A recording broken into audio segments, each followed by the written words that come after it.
Hello and welcome YouTube, my name is Drewlik and I have read Rivers of London by Ben Aaronovitch.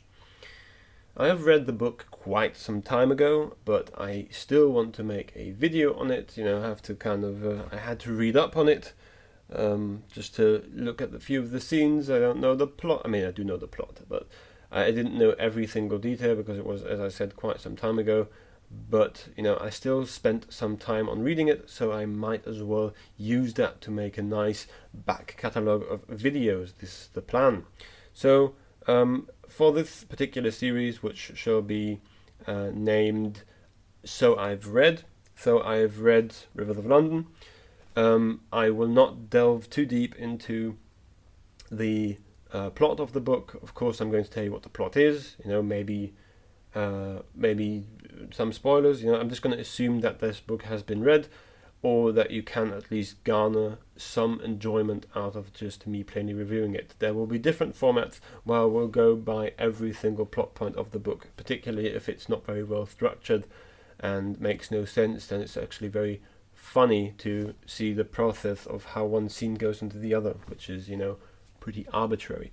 This, however, is it's a competent book. It's not a book that's bad by any literary means. It has some weird themes, and the author did some weird stuff, but yeah, that is a bit too detailed for me to get into right now. So what is Rivers of London as a genre?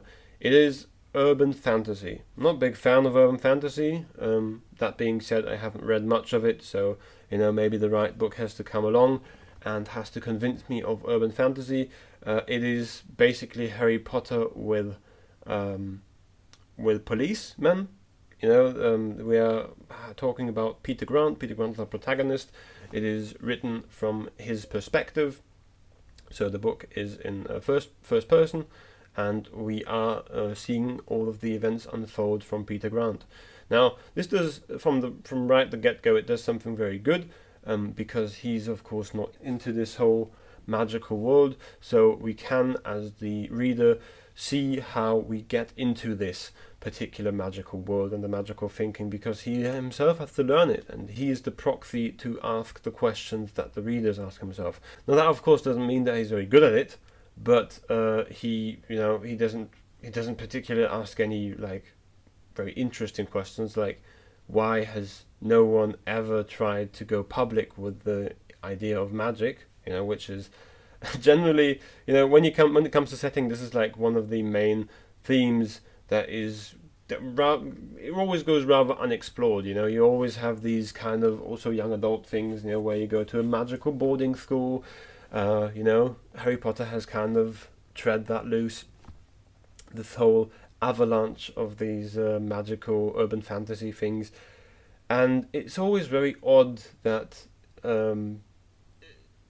it's not odd because I know why it's done, but it's odd in terms of the world that it's always kept separate and secret. If you had magic, how fun would it be to just go out and go have a TV show? Huh? Why not? I think that's the very first thing that would happen. Someone who can actually do magic. I mean, people who can't do magic are getting TV shows, right?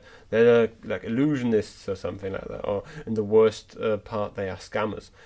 So instead of going public, it's always like, no, it's secret. You need these hidden codes, and you cannot tell anyone, and it's all don't talk about it.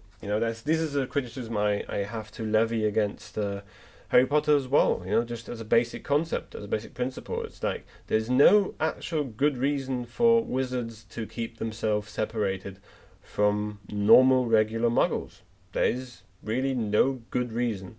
There are some reasons, but they're not good reasons.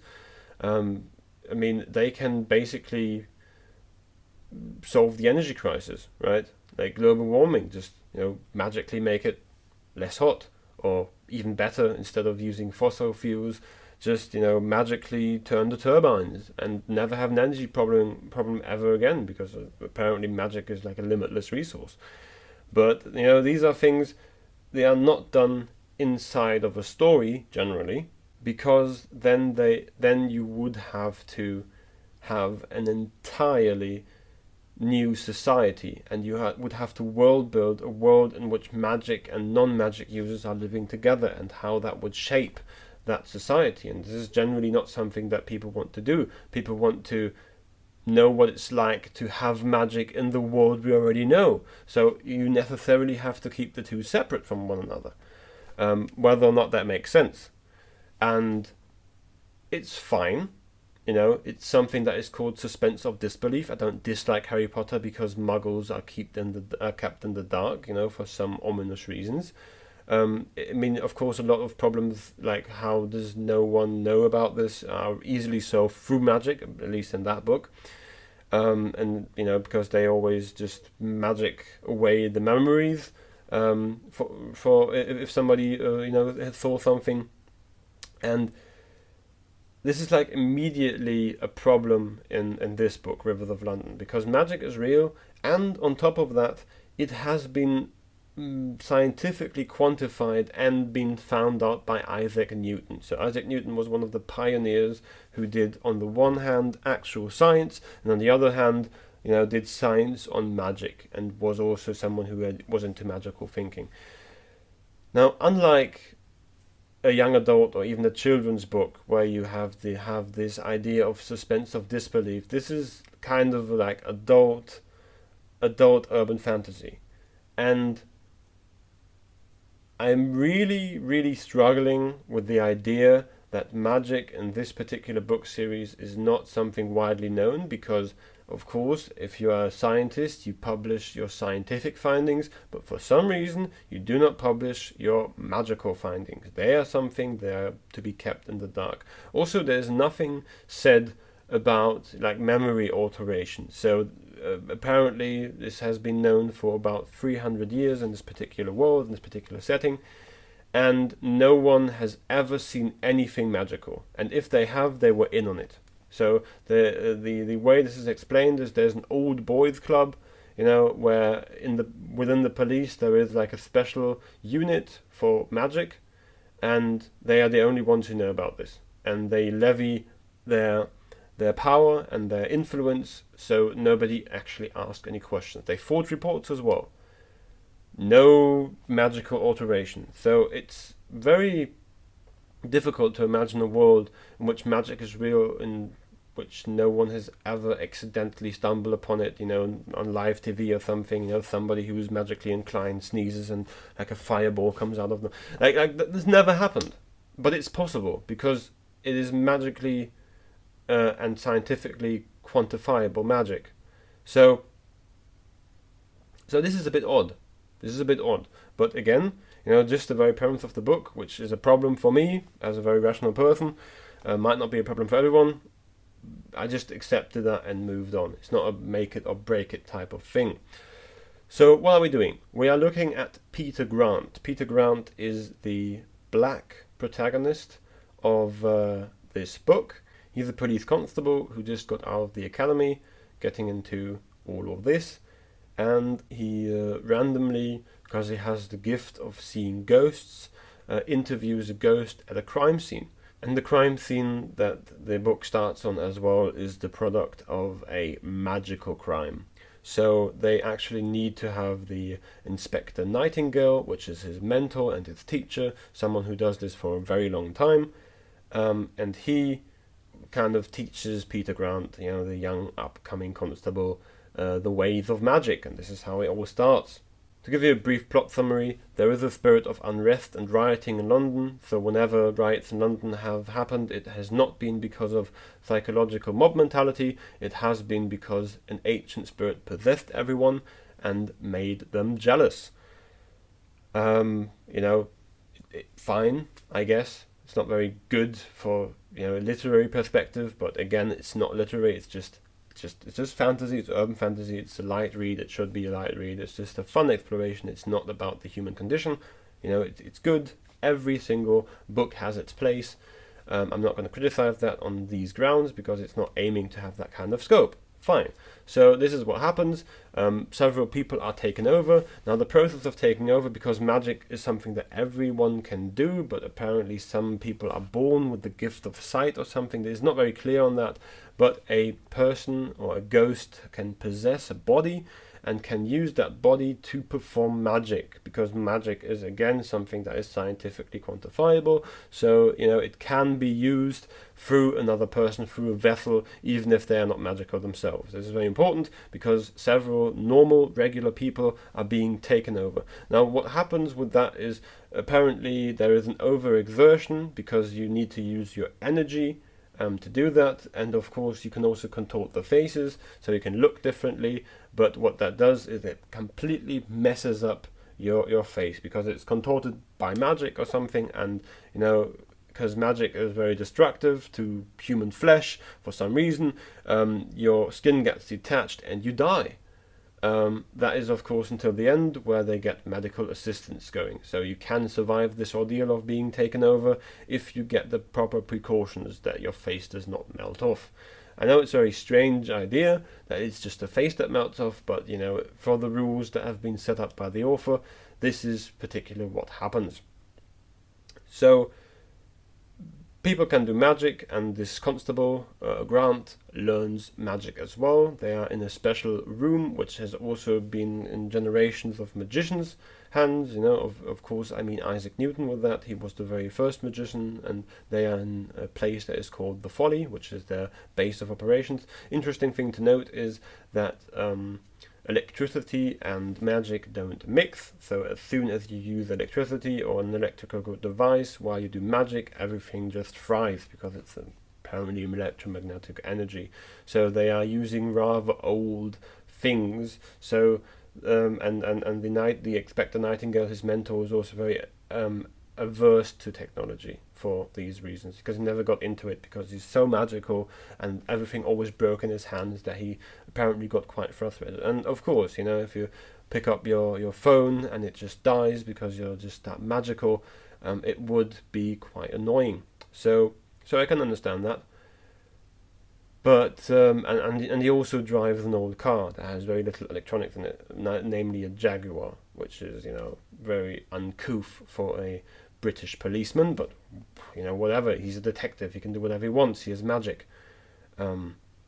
Several types of magic are described within the story. I'm not going to go into it too deeply. He has got the magic of letting things float, telekinesis. Got the magic of making a light, a wear light. It's called with the Latin word lux. You can, or lux, or whatever you would call that. You can make magic, and it needs a specific procedure, and you need some temperance, to actually guide it and control it, so it's not easily controlled. Magic is, of course, something that is akin to exercise, which, come to think of it, is quite bad. If magic was exercise, nobody would want to do it, but he's of course very set into that idea of magic, so he of course learns it anyway. Now, Constable Grant does struggle with discipline quite a bit. It's not something that is explored to any degree. It's just said that he as a character is kind of bad at discipline, and he has to kind of learn through trial and error everything. He is very scientifically minded. That is reiterated several times, that he's very inquisitive about things and how they exactly work, so he goes off and tries to find out about everything on his own. Of course he does that so we, the reader, know how this works scientifically. There is a secondary character who is called Constable Leslie May. She is his partner who was in the academy, partner in terms of police partner, not actual sexual partner. This is very important, remember that for later. And she's described as being like this blonde, wonderful, perky young woman, and she also gets possessed within the story. The story at times goes very, very dark. There's a literal baby being thrown out the window, so it is very mature subject matter, but it's only very surface level. This is a criticism I would have against this particular book. Like, the subject matter is very mature, but the actual depth of the book is quite shallow. Again, nothing wrong with that. It's just the way the book is made. It's just it just at times seems like a cheap thrill seeking. The idea of a baby, being half dead from the window is like played off as just another day of the life of policemen. Not to take away from policemen, they do have to contend with some horrific sights in real life, and they wouldn't be too distraught, I would believe, but it's not every day that a baby gets thrown out of window, and it's just, it's kind of just played off a bit too straight. They didn't need psychological counseling. They went about they just went about their business as usual just a few days afterwards. It was just a bit too fast. I didn't particularly like that. Such a grave thing was treated so light-heartedly. The humour is all over the place in the book. Some things that are meant to be funny absolutely fall flat for me, just completely fall flat. He's trying to write in a voice of like some sort of cocky, young constable who's in the inner London city, and he's seen a few things. He's grown up around some characters, so he of course knows how to hold his own, and he's at times funny. By no means does the book completely mess up humour. He's funny at times. It's just it's a mixed bag. It doesn't always work for me, and some things are just a bit too out there for me personally. There is a scene at the very end. This is how the book actually ends. Just a brief chapter about how a man tries to take advantage of a woman, and his penis gets bitten off by her genitalia. So she has teeth in her vagina. It's a vagina dentata, and it bites off his member. And it is played kind of for laughs. It's not, like a grave injury or something. It's just like, yeah, very funny. Ha ha ha! He got what he deserved. Isn't that fun?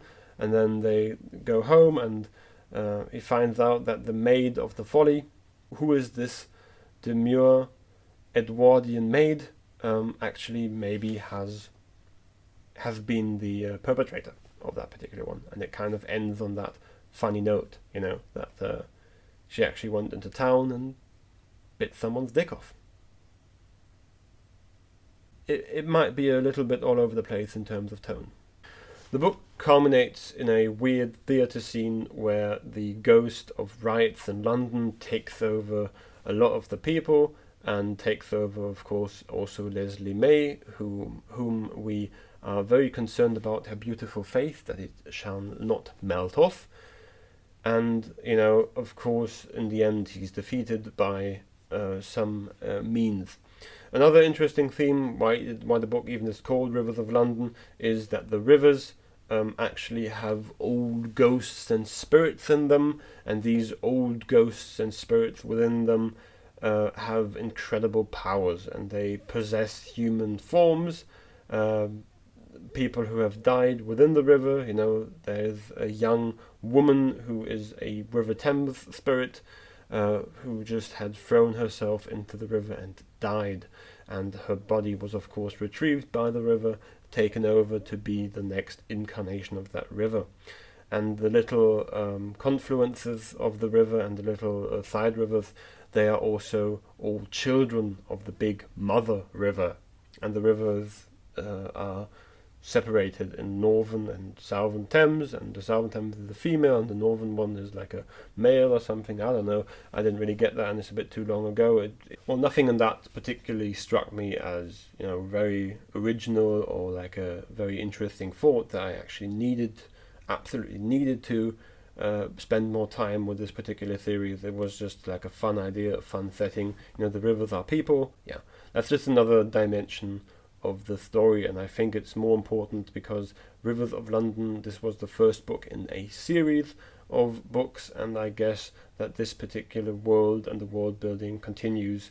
As I said, I'm not that interested in the world. The world as it was established was, as I said, kind of shallow, kind of not very well thought through for the reasons I have already said, that magic, like everyone can do it. There are some references within the book to Harry Potter, so you already know that it wears its influences on its sleeves. That isn't necessarily a bad thing, just saying that it is somewhat derivative. But then again, all art is to some degree derivative. There's no original thought. We already know that. Yada yada. You have to read the absolute originals to find something that is absolutely new. So again, not a real problem. I'm just saying that it didn't really do it for me. Like the ideas that were interesting weren't explored, and the ideas that were uninteresting to me, they were kind of like just just put there in front of me, like, take it, come on, Ben Aaronovitch was out there and saying, like, look, take this idea of a river, have it, enjoy it. But again, I didn't enjoy it. Nothing you can do about that. That's just a matter of personal taste. What is not a matter of personal taste, however, is objective writing and character development, which I will go into right now. Now, on the writing side, there isn't anything that is too egregious or too bad. It's very competently written. There wasn't anything where I thought, well, that is something that needs correction or that needs particular attention. It was fine. It was competent. It wasn't anything groundbreaking, but it didn't take me out of the story either. It was, as I said, written in first person, and you could kind of identify with the character of Peter Grant. He was someone who had some interesting things to say, some less interesting things to say, but overall it was easy to understand and competently written. Now let's get into a theme that is a bit worse. While reading it, there were several occasions that took me out of it, that had nothing to do with the plot. It was the way that Constable Grant talks about his female partner he knows since academy, Leslie May. Some very, as you might call it, problematic scenes and descriptors. So here I have my Kindle, so we can take a look at it. I'm going to read them to you. So this comes from the very first chapter of the book, where we are introduced to our characters, and Leslie May, the young woman, is being described.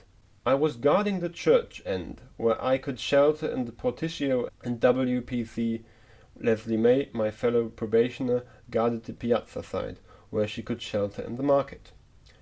Leslie was a short, blonde, and impossibly perky. Now, let's assume that with perky he means in terms of personality. That is very important. We are going to give him that. Okay, so she is impossibly perky, short, blonde, impossibly perky. Again, I'm a bit concerned, but I'm only concerned. I'm only concerned for her because of what is about to come. I already know it, because I'm in the spoiler territory, right? So, and impossibly perky, even when wearing a stab vest. We'd gone through basic training at Hendon together before being transferred to Westminster for our probation. We maintained a strictly professional relationship despite my deep-seated yearning to climb into her uniform trousers. Alright then, Peter Grant, you're a creep. Now, the thing about this is the voice of the character, right? It's not the voice of the author. Obviously it is. What are we even saying here? It is the voice of the author speaking for the character. It's a different thing though if a character says something and you are trying to show that what he is doing is bad, but this is not the case here. It's not a case of you're being a bit creepy here. My guy, you're being a bit creepy here. Don't do it. This is more like this is. He's just like a bro, like the author Ben. He's just coming here, tapping his boy Peter on the shoulder, his boy Peter Grant. Just saying, what, just show it to her. You're just a young, urban dude. You like to get into her panties. It's fine. It's fine. Just go ahead. Just go ahead with it.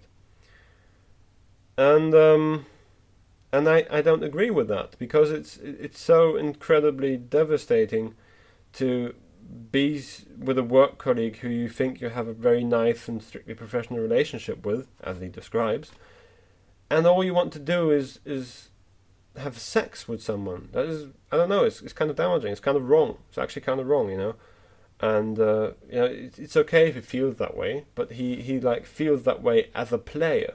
It's not like I kind of wish I could get with her someday, maybe. He's like, I actually just I want her body. I want I want her body to wrap around my genitals. I just need to feel her. You know, that's the territory we're in with these kind of things.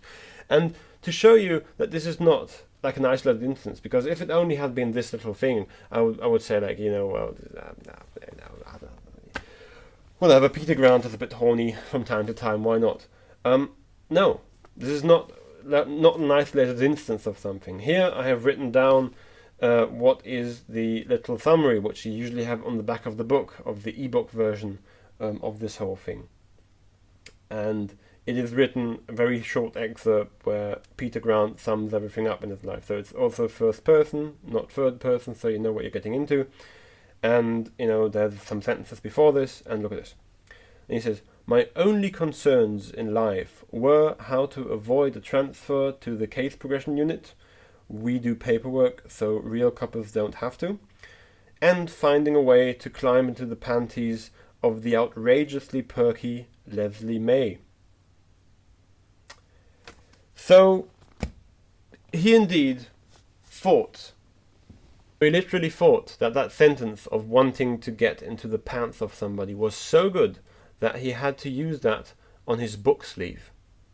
He actually, you know, in his mind, he actually thought that sentence was so very well representing of his very character that, you know, and he's such a rascal, you know, he's such a rascal. He wants to have sex with all of his female acquaintances, you know. What a rascal, dude! What an absolute rascal! What a mad lad! What a proper English lad, isn't he? Again, I think it's somewhat disgusting, but yeah, whatever. It's just a character. But he does it again. I have got the other note. The next day, I woke up at 11. Much earlier than I wanted to. Leslie and I had been relieved at 8, and we'd tugged back to the section house and gone straight to bed. Separate beds, unfortunately. You know, it's just this very casual mentioning of what he wants to do to his work partner. Why not?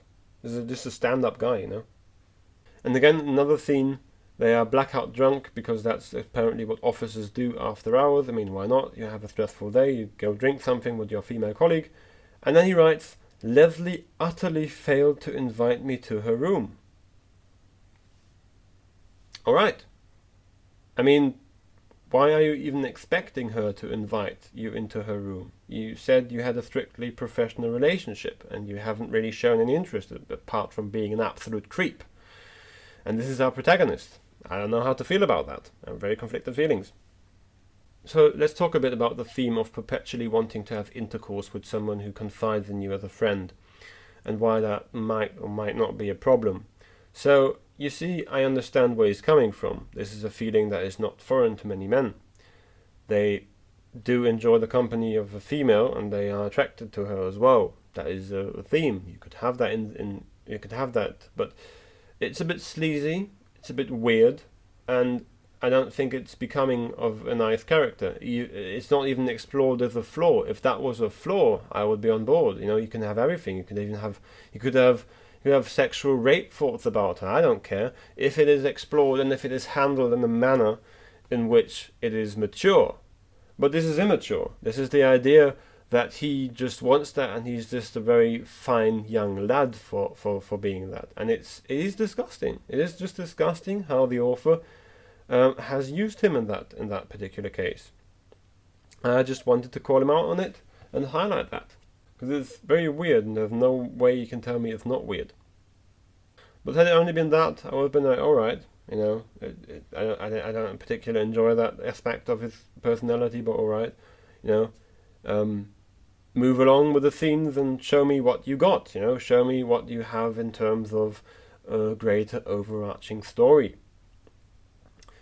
But he also has another thing he does. But I mean he the author. He's absolutely obsessed with the black skin of his main character. And I'm not exaggerating here. I'm not, like, you know, on the political spectrum, I'm not looking for these instances. It's just, I'm reading this piece of literature, and I see just this overarching theme of being obsessed with race. Now, several characters within the story are black, namely the main character, but also the Southern Thames characters. They are all black women, with one humorously placed old white lady as a contrast. Look how funny it is. I don't know what that is particularly played for. I mean, it could be like an allegory or something for something, but I didn't really see it. There was just an old white lady among them. It could particularly show that they just possess bodies of people and they don't actually care about the race. But then again, it's really weird why they all have bodies of black people and why they also assimilate their culture. Since they're river spirits, they all have chicken all the time. And they live very much like black people would live in the UK. So that is, again, so what are you exactly showing? Are you showing that black and white people can get along if they are only possessed by some mythical river spirits? I don't understand. But again, I don't understand not because I'm not open to these ideas, but because these ideas are very poorly explored and just played up for laughs, which is a weird thing to use race to play something up for laughs. Not saying it's impossible, not saying you shouldn't do it. I'm just saying it didn't work for me in this book. Now, why do I make such a bold claim in saying that Ben Aaronovitch is obsessed with race? Well, I have about 5 notes all concerning the race of the main character.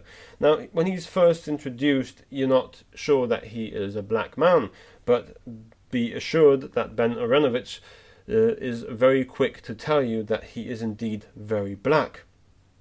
The very first instance was actually kind of intelligent. He talks about where he wants to go in his career and where he does not want to go, and how the special case progression unit or undercover units would use black or mixed race officers to be like more in the menial tasks, because they can somehow connect better to the urban youth or something like that, So, he's dealing with these themes of racism. It's not exactly racism to use an officer to his strength, but I'm just saying that he really would not enjoy that particular line of work, and he would be kind of destined to do that by, virtue of his skin color. Again, a theme wonderfully explored. Why not? Why not have that there? And he mentions that he's mixed race within that discussion. So, he mentions that he is mixed race. And I was like, okay, he's mixed race, wonderful. What a great thing about this protagonist to know. But that is not enough. You think that's enough? You think Ben has already told you that this character is mixed race or black? Enough? Oh no, there's a absolute slew of references to his skin color. It's like the character itself is oblivious that he's black, and he's surprised every time he looks in the mirror. That many times it actually comes up. So here's the next instance of him being very black. So TW3 reported seeing a group of IC1 males dressed in jeans and donkey jackets fighting with an unknown number of IC3 females on Riverside Road. IC1 is the identification code for white people, IC3 is black people, and if you're wondering, I tend to jump between IC3 and IC6, Arabic or North African. So he even exactly tells you the shade of his skin color, in case you're wondering. Just, I don't know, he's very black, Have you noticed he's black? He's a black character, man, and I can tell you exactly how black he is through using the police identification codes. This is how black he is. It's just weird in retrospect if you have the amount of references to his blackness, that this becomes a problem, because so far only 2 times just a clarification on how black he is. Maybe you needed that to envision him that he is a sub-Saharan black person and not like a Nigerian black person. He tends to vary in his blackness, throughout the summer. Although we do not have season changes, all of this happens within winter. But, just in case you needed to know that he gets a tan, he can be more black if you want to. This also goes as far as scenes. So there are entire scenes that have a slightly racist undertone, which, by themselves wouldn't be that big of a deal. But, again, the amount of things popping up just makes this a bit weird. You will be good at the case progression unit, said Leslie, and you will be, if you say, making a valuable contribution, I will not be held responsible for my actions. I was going to say making a difference, she said. You could always go to the States. I bet the FBI would have you. Why would the FBI have me? I asked. They could use you as an Obama decoy. For that, I said, you can pay for the kebabs. Again, nothing too egregious. It is, after all, just two constables or just joking with each other, which in and of itself is fine. Again, I wouldn't, want to go in with the banhammer and say that's wrong that he said that. It's just, it's just weird if you are living in the mind of Ben Aaronovitch and how he perceives the world. Because, as someone who has been to Britain, I can actually confirm that every single black person there cannot cross the street without being likened to Obama. It's just the way the life is back there. And then we have the next instance where it is about chicken. I'm not even kidding you. This is about his mum's chicken. I went through when I went for the book again and I looked up the word chicken and the instances of the word chicken. There were 5 instances. One was a chicken wire fence, so this can be completely discarded. And the others were 3 out of the other 4 instances were chicken relating to race. I don't even know what to tell you at this point. I'm very sorry that I have to bring this up. But the one time it's about chicken, it's just they have chicken curry or something like that. And the other time they also have chicken, but he also brings race into it. But, I'm going to get into that very soon. Now, the instances where he is talking about chicken as a takeaway, I mean, that's completely fine. British people eat a lot of takeaway and takeout. There's like fast food there where they just go somewhere, get a curry, go somewhere, get a kebab, and of course they get chicken. Why not? It's not a race thing. They just like chicken, completely fine.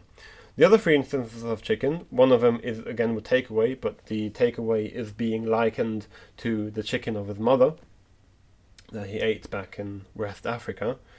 And the other instance is again just describing the living place of black people with chicken. So let's look into this particular one. Nightingale had lamb and wild lemon, and I made do with a chicken madras, hot enough to make Nightingale's eyes water. It was a little on the mild side for me. Indian cooking has no terrors for a boy raised on groundnut chicken and jollof rice. The motto of West African cooking is that if the food doesn't set fire to the tablecloth, the cook is being stingy with the pepper. Actually, there's no such motto. From my mum's point of view, it was simply inconceivable that anybody would want to eat anything that didn't burn the inside of your mouth out. Now, the thing about writing a black character is, of course, he's going to have idiosyncratic experiences that are unique to him, particularly the ones of his own in-group.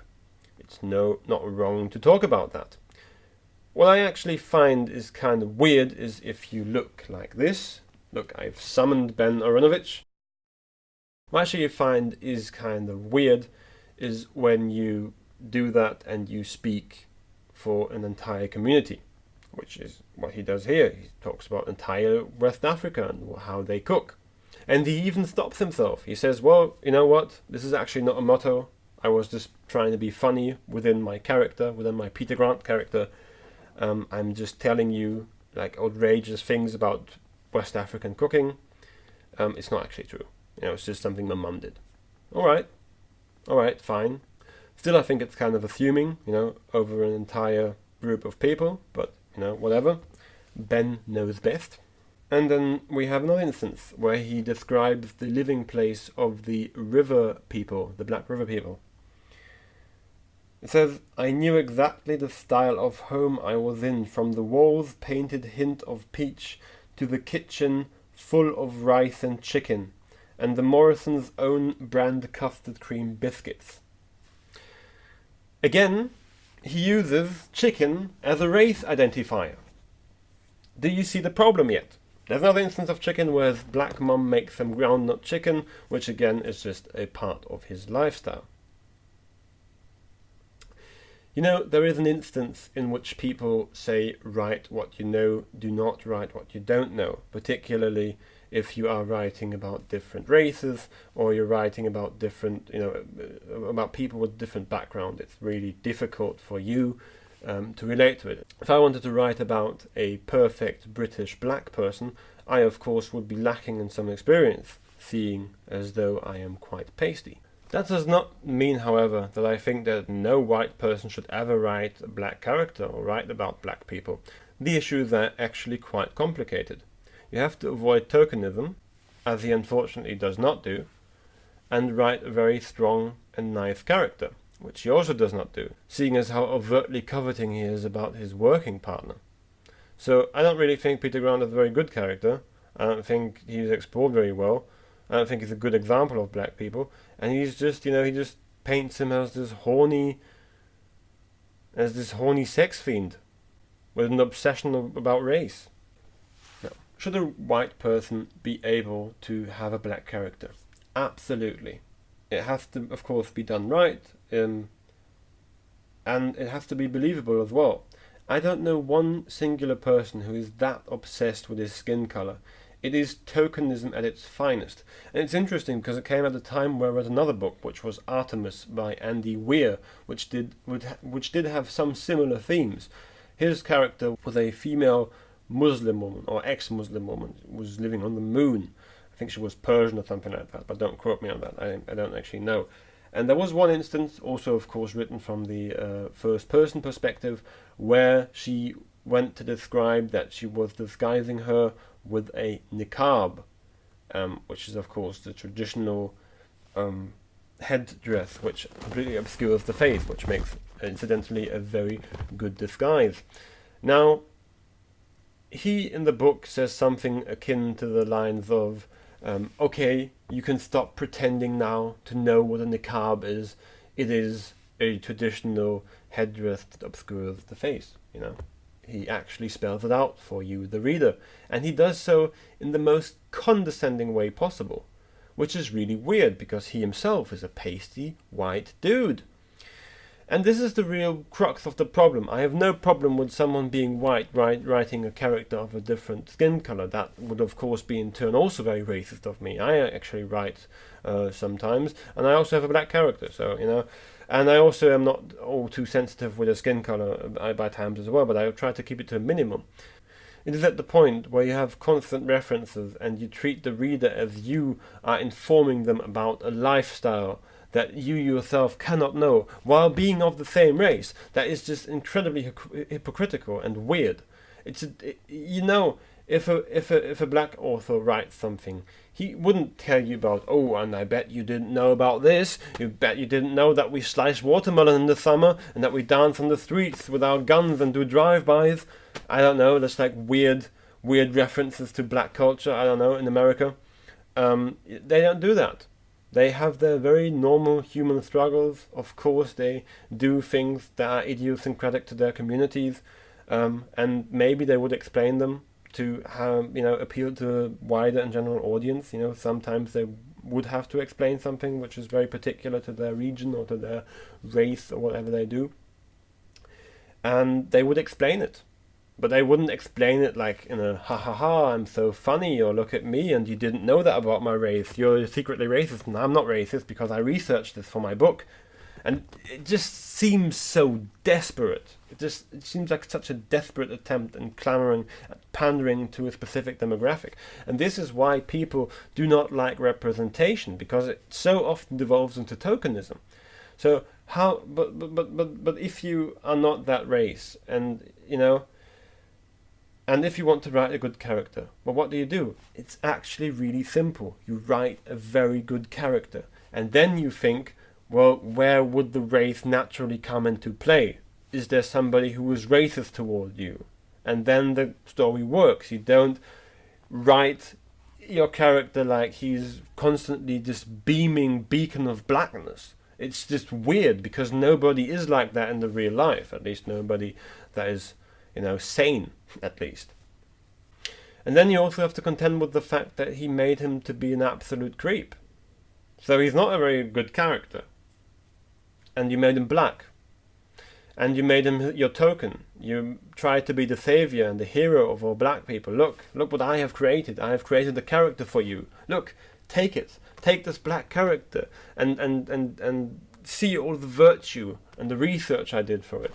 You know, many of the things that happened, you know, like the groundnut chicken and everything, might even be based upon real people. Maybe he has a black friend and he told him all about it, and maybe he even said something along the lines of that is a motto of West African cuisine. Maybe it isn't that condescending, but it's very different. You know, somebody who actually is black can kind of get away with more of that than someone who's not. It just comes across as very condescending and very weird, especially if you write a character that constantly references his skin color. It just came across as weird, and it took me out of the story. I think I've ranted about this topic more than enough. I was just trying to structure and formulate my thoughts that I have about this. And again, I don't want to personally attack the author. The author has, of course, every right to write the character like he wants it to, and to express his thoughts about it. You know, there is something that's very beautiful about this individual freedom. I'm not looking, you know, to banning him or cancelling him or something. A critique is always, of course, there to give critique, and this is a critique I have for him. I just think it's weird. I think it's weird how the characters were used, and this is my criticism I throw back at him, and I hope to see less of that in the future of him. So let's get back to the book. So seeing that he made some rather weird decisions within his book, I can still say that the whole of the book itself works. It works as a story. As I said, it didn't do it for me. I'm not inclined to read more of this particular series right now because I find it kind of bland here and there. But was it a bad book? Absolutely not. It was competent, and it gets a 5 out of 10. It's just a competent, middle-of-the-road book. It has some weird themes in it. And, you know, it was inoffensive.